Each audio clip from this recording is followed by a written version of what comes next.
Gaston Leroy. Operos vaiduoklis.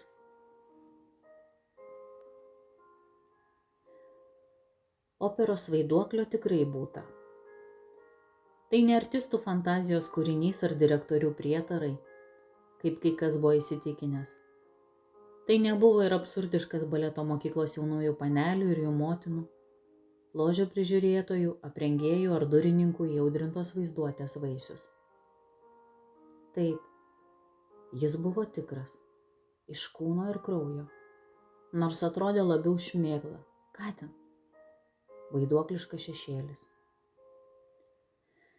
Kai aš pradėjau raustis Nacionalinės muzikos akademijos archyvuose, mane apstulbino keisti sutapimai tarp pranešimų apie fenomeną įvardyjamą kaip vaiduoklis ir dar labiau neįtikėtinos ir fantastiškos tragedijos, kuri įvyko Paryžiaus aukštuomenėje.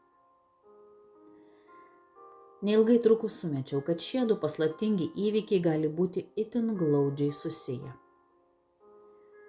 Toji istorija vyko nedaugiau kaip prieš 3 dešimtmečius.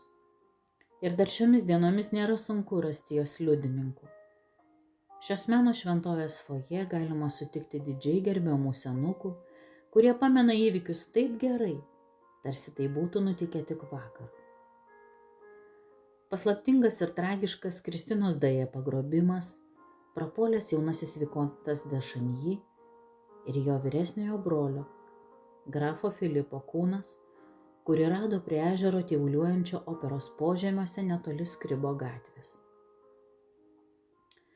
Tačiau niekas iš liudininkų nė nebandė sieti šių tragiškų įvykių su legendinė figūra – operos vaiduokliu. Tiesa lėtai smelkėsi į mano protą, užimta bandymais išsiaiškinti paslaptis, kurios iš pirmo žvilgsnio galėjo atrodyti antgamtiškos. Ne kartą norėjau mesti šį beviltišką ir bergždžią darbą. Tačiau netikėtai mano pastangas apvainikavo sėkmė ir aš galutinai įsitikinau, kad operos vaiduoklis nėra vien bekūnis šešėlis. Tądien aš leidau ilgas valandas prie operos direktoriaus prisiminimų, gan prastai ir paviršutiniškai parašyto kūrinio, kurio autorius buvo didysis skeptikas Monšarminas. Jis, tuo laiku direktoriaudamas operoje, taip nieko ir nesuprato apie mįslingąjį vaiduoklį. Visas šurmulys jam kėlė tik šypseną, tačiau jis pats tapo pirmąją finansinės machinacijos, susijusios su taip vadinamu magiškuoju voku, auka. Aš gan nusivylęs ruošiausi palikti biblioteką. Tik staiga pastebėjau malonųjį Nacionalinės akademijos administratorių, kuris stovėjo pirmoje laiptų aikštelėje ir nerūpestingai kalbėjosi su guviu ir, sakyčiau, kiek koketišku žemaūgiu senuku, kuris ir buvo man pristatytas. Administratorius žinojo apie mano neįtin sėkmingus tyrinėjimus ir karštą troškimą, kaip nors rasti garsiąją grafų Changy bylą tyrusi tardytoją poną Forą, kurio pėdsakų nei gyvo, nei mirusio niekaip negalėjau aptikti.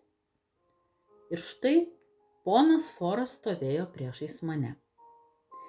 Pirmas dalykas, ką jis padarė, tik ką grįžęs Paryžiun iš Kanados, kurioje praleido 15 metų, nuėjo pas operos administratorių prašyti kvietimo į spektaklį. Mudu puikiai praleidome vakarą ir jis man išdėstė visas Changy bylos smulkmenas, taip, kaip tuomet tos įvykius suprato. Jis buvo įsitikinęs, kad jaunasis vikontas išprotėjo ir per nelaimingą atsitiktinumą tapo vyresniojo brolio mirties kaltininku. Jo nuomone, šiurpioji tragedija įvyko dėl abiejų brolių ryšių su Kristina Daje. Ponas Foras negalėjo man pasakyti, kas nutiko Kristinai ar jaunajam vikontui. Kai aš užsiminiau apie vaiduoklį, jis pradėjo kvatotis. Jis, savaime suprantama, buvo girdėjęs apie paslaptingą būtybę, lyg ir gyvenusią slapčiausiuose operos požemių užkampiuose. Taip pat ir istoriją apie voką, tačiau neėmė to domėn ir nieku gyvu nesiejo šių plepalų su Changy byla. Beje, kartą jam teko išklausyti savanorio liudininko, Paryžiuje visų vadinamo tiesiog Persu ir gerai pažįstamo pastoviems operos lankytojams, kuris teigia daug kartų su Vaiduokliu bendravęs, tačiau tardymo departamentas palaikė jį tiesiog keistuolių kamuojamų haliucinacijų. Perso istorija mane sudomino ir aš karštai panorau rasti šį vertingą ir nepaprastą liudininką. Man pasisekė. Radau jį mažutelaičiame butelyje Rivolio gatvėje, kur jis nuolat gyveno, ir po mano apsilankimo praėjus 5 mėnesiams mirė. Žinoma, iš pradžių buvau kupinas nepasitikėjimo, bet kai Persas vaikiškai nuoširdžiai papasakojo man viską, ką žinojo apie Vaiduoklį ir pateikė neatremiamų įrodymų, tarp jų ir nuostabiausius Kristinos Daje laiškus, visos abejonės išsisklaidė. Vaiduoklis nebuvo vien mitas. Aš buvau, tai žinojau, įtartas, kad laiškai sukurti kažkokios turtingos vaizduotės žmogaus, tačiau laimiai man pavyko visai iš kitur gauti tikrą Kristinos rašto pavyzdį, kuris mane galutinai įtikino. Kita vertus, aš kruopščiausiai ištyrinėjau Perso praeitį ir tvirtai galiu pasakyti, kad tai itin teisingas žmogus, tikrai negalėjęs sukurti šios fantastiškos istorijos tam, kad supainiotų teisingumo organus. Tokią nuomonę beje patvirtino ir tie rimti žmonės, kurie daugiau ar mažiau buvo įpainioti į Šanji bylą. Taip pat artimi tos šeimos draugai, kuriems aš parodžiau visus turimus dokumentus ir išsakiau savo spėjimus. Norėčiau pateikti kelias eilutes iš laiško, kurį parašė ponas D. Sere, aš nedrįsčiau raginti jūsų paskelbti apie savo tyrinėjimus.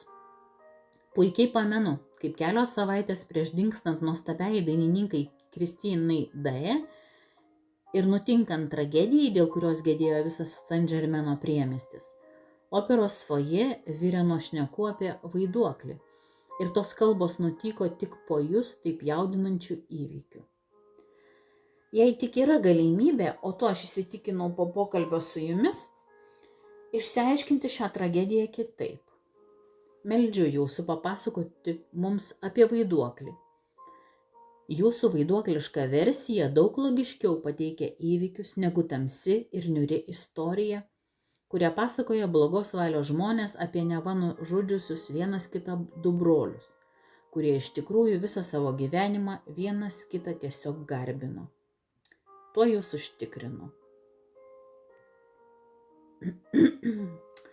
Pagaliau su storautelaičiu šią temą surinktų popierių aplankų aš atsidūriau plačiose Vaiduoklio valdose.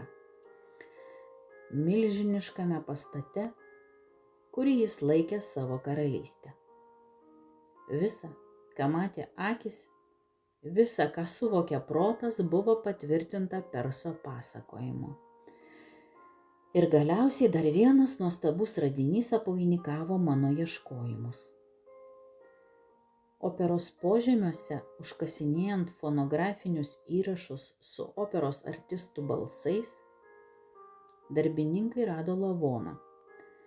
Ir aš iškart supratau, kad tai ir yra operos Vaiduoklio kūnas.